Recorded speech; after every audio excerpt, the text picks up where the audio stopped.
Hi, I'm Lizanne Oates, And I'm Heather Gothard. and we are doing a presentation for our Writing Center internship class from Mississippi College. Today we're going to talk to you about how to create a positive environment that encourages change for ESL students in writing centers. So our first point, we're going to cover three areas, and we're going to try to combine theory with practical application.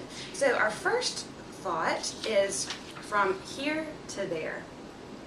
And this we learned from a leadership conference that I attended this past summer. And the idea of this is to take students from where they are to where they need to be by describing the positive effects of being in the second place. This is terrible. No, it's not. This is awful. Can we start over? Yes. Oh gosh, this is so hard. We're gonna have to do like 10 retakes. Our first point for today is the concept of here to there, and this is a concept that I learned from a leadership conference that I attended this past summer with Wycliffe Bible translators. And typically it applies to business organizations, but it's also very applicable for the Writing Center. And the idea is to not avoid expressing the negativity of here. It's good to, I guess specifically with ESL students, to point out that plagiarism and translating on the internet are two problems that will not help them gain a natural competence for English. And so what our idea is to explain that if you continue to plagiarize, that can lead to imprisonment, which is an extreme statement, but they need to know the seriousness of not abiding by the laws of English writing. And also, the idea of translating online may work out easier in the moment, but they won't always have access to the Writing Center. And the idea that we want to stress is that we're not a fix-it shop, but we're trying to create better writers. And so we want to enable them to write well on their own. So the next step that we have to encourage this process, but one more idea for the here to there. We won't stay with the here, focusing on the negative, but we'll also emphasize once you do gain power over the English language, this will really enhance your abilities for future jobs and interpersonal relationships with people who speak English. So our second concept is, one moment, baby steps. Baby steps. And this idea was taken from the book Switch, which I encourage everyone to read. It's written by Chip and Dan Heath. And the concept of baby steps is to encourage students to create small goals that will help them reach their ultimate goal. Because I think we've all probably set out really big goals for ourselves, but it seems like crossing the Sahara Desert to get there.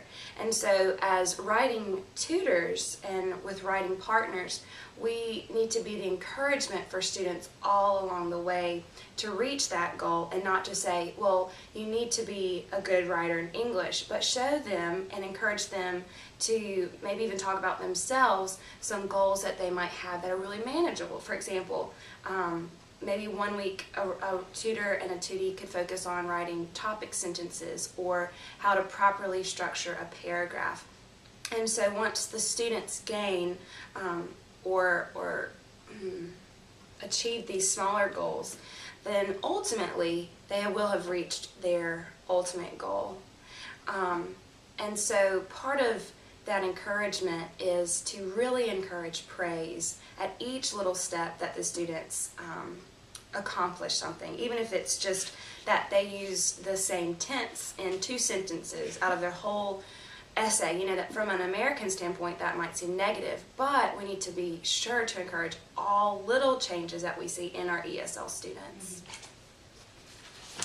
All right, and our third point is going to be called negative versus positive environment. And this is going to be talking about how the general overall environment of the Writing Center, as created by the tutors themselves. Because when an ESL student walks into the Writing Center, especially being an ESL student, they're not incredibly familiar with the American culture or with the environment they're in, like the actual Writing Center. So they're going to have to rely even more than an American student on things they observe.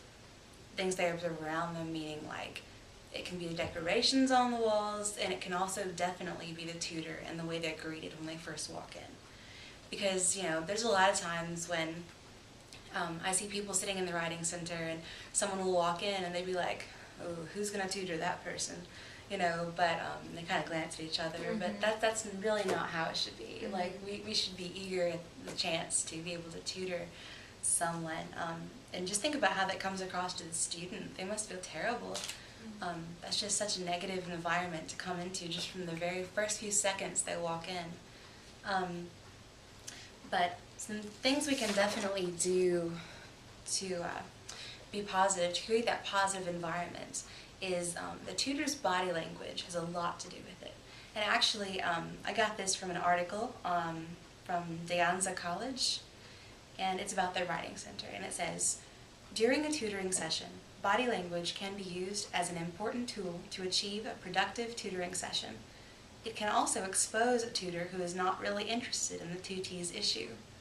Attention and coherence between body language and verbal expression is important in order to build a good relationship of trust with each tutee. And that trust is extremely essential because we're not really focusing on the paper so much as we are the student. I mean, it's both. We definitely want good papers, but we more so want good writers of those papers. And a lot goes into that, including like, you know, little things like make sure your hands are not like folded or this or, you know, or something like that. Like you need to remain open and keep your hands visible, but not in a closed off position. And make sure to avoid like nervous gestures, like, you know, tapping your feet, glancing at the clock, stuff like that. You know, be expressive and actually care about the student, because that's very important in building that trust. Then make sure you make eye contact with the student, because that's just another way that they know you're actually interested in them and you're not just doing a job. And smile, of course, be friendly.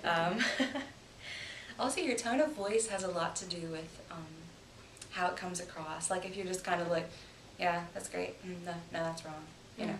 If you're just kind of monotone and just not really interested, then they're not going to feel like you're invested in the session. And that's really important. And one more point that we thought about was making sure that you, when you're tutoring in the Writing Center, have kind of a separation from your own life, so to speak. Like if you've been having a terrible day and you're just frustrated and you just don't want to be at work, then you can't let that come across to your student. You can't involve them in your life and just say, oh my gosh, my day's been terrible, you know, and that just brings such a negative attitude to the session. It's also business as much as it is relational. Yeah, very much so. So body language is just extremely important in a writing session, as well as your attitude in general about writing. If you as a tutor are excited about tutoring and excited about teaching and writing, that's going to catch on with your students, and the session is going to go so much better and have so much of a positive environment that encourages them to grow and learn. So we hope that these points have helped you or made you think about a few things. We welcome comments and questions that we can just go back and answer, follow up on. But thank you for your time, for listening to us, and we look forward to hearing what you have to say. Thank you.